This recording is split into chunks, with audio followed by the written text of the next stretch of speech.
ফেনীর pilot school মাঠে BNP chairman Tarique রহমানের চতুর্থ দিনের নির্বাচনী জনসভা হলেও আদতে এটি ছিল ফেনীবাসীর জন্য বিশেষ মুহূর্ত। তাই বাদ মাগরিব তারেক রহমান সমাবেশস্থলে প্রবেশ করতেই উচ্ছ্বাসে ফেটে পড়ে দিনভর অপেক্ষমান কর্মী সমর্থকরা।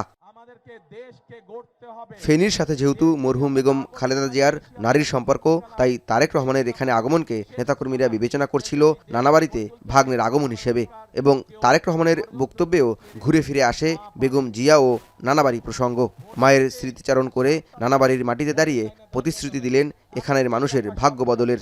আগামীতে আপনারা আবার ধানের শীষকে নির্বাচিত করলে, ধানের শীষ সরকার গঠনে সক্ষম হলে আল্লাহর রহমতে আমরা আবার খালেদা জিয়ার রেখে যাওয়া কাজগুলো আমরা আবার চালু করব।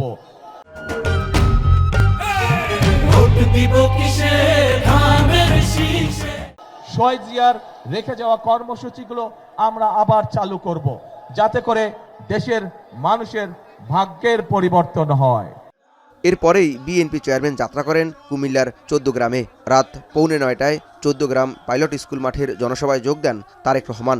উপস্থিত ভোটারদের উদ্দেশ্যে বলেন, বিএনপি ব্যতীত জনগণের জন্য কেউ উন্নয়ন পরিকল্পনা দেয়নি। যারা বিএনপির সমালোচনা করছে তাদের দেশ পরিচালনার অভিজ্ঞতা নেই বলেও মন্তব্য করেন তিনি। বিএনপি ছাড়া আর কোনো রাজনৈতিক দল কিন্তু দেশের মানুষের সামনে কোনো পরিকল্পনা দেয়নি যে তারা কি কাজ করবে। দিয়েছে? দিয়ে না। তারা শুধু বিএনপির বদনামি করে যাচ্ছে। তারা কিন্তু শুধু বিএনপির বদনামি করে যাচ্ছে। ভালো করুক, আমার কোনো আপত্তি নেই, আমাদের কোনো আপত্তি নেই। আমরা ভাই আপনাদের জন্য, দেশের জন্য কি করতে পারবো, কি করব, আমরা সেই পরিকল্পনা গ্রহণ করেছি। আমরা মানুষের ভোট পেলে এবং আল্লাহর রহমতে সরকার গঠন করলে আমরা 1, 2, 3 করে আমাদের কাজগুলো আমরা করতে থাকবো। কে কি বললে আমাদের যায় আসে না। কুমিল্লার প্রথম সভা শেষে তারেক রহমান যোগ দেন সুয়াগাজীর জনসভায়। 12ই ফেব্রুয়ারি ধানের শীষে ভোট দিয়ে বিজয়ী করার আহ্বান জানান তিনি। যে আমাদের রাজনীতির মূল শক্তি হচ্ছে, উৎস হচ্ছে জনগণ। জনগণকে আমরা সবসময় আমাদের পাশে রাখতে চাই। সেই জন্যই ওই যে প্রথমে বললাম, বিএনপির অভিজ্ঞতা আছে দেশ চালানো।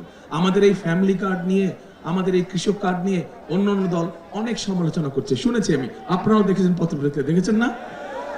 এরা যা কয় কিছু যায় আসে না।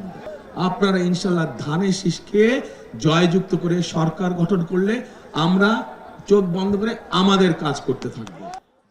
মধ্যরাতে তারেক রহমান এসে পৌঁছান দাউদকান্দির ঈদগাহ মাঠে। মধ্যরাতেও পুরো মাঠ জুড়ে ছিল নেতাকর্মীদের সরব উপস্থিতি। আগত মানুষের সামনে তুলে ধরেন বিএনপির রাষ্ট্র পরিকল্পনা, পাশাপাশি ভোট ডাকাতি রুখতে কেন্দ্র পাহারা দেয়ার ডাকও দেন তিনি। বিএনপির যারা রাজনৈতিক প্রতিপক্ষ এখানে দাঁড়ায়, হয়তো তাদের সম্পর্কে আমি অনেক কথা বলতে পারতাম, ওরা এই খারাপ কাজ করেছে, ওই খারাপ কাজ করেছে, সমালোচনা করতে পারতাম।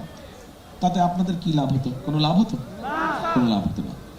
সেই জন্যই আমি ওই কাজগুলো করতে চাইছি না। আমি আপনাদের সামনে তুলে ধরতে চাইছি। কি তুলে ধরতে চাইছি? যে বিএনপি সরকার গঠন করলে এই দেশের খেটে খাওয়া মানুষের জন্য বিএনপি কি করবে, নারীদের জন্য কি করবে, কৃষকদের জন্য কি করবে। নারায়ণগঞ্জের কাজপুরে এসে রাত 2:30টায় এদিনের মতো নির্বাচনী জনসভার সমাপ্তি ঘোষণা করেন বিএনপি চেয়ারম্যান তারেক রহমান। বিভিন্ন সংসদীয় আসনে তারেক রহমানের নির্বাচনী জনসভা ভোটের মাঠে কতটা প্রভাব ফেলবে তা দৃশ্যমান হবে আগামী 12ই ফেব্রুয়ারি।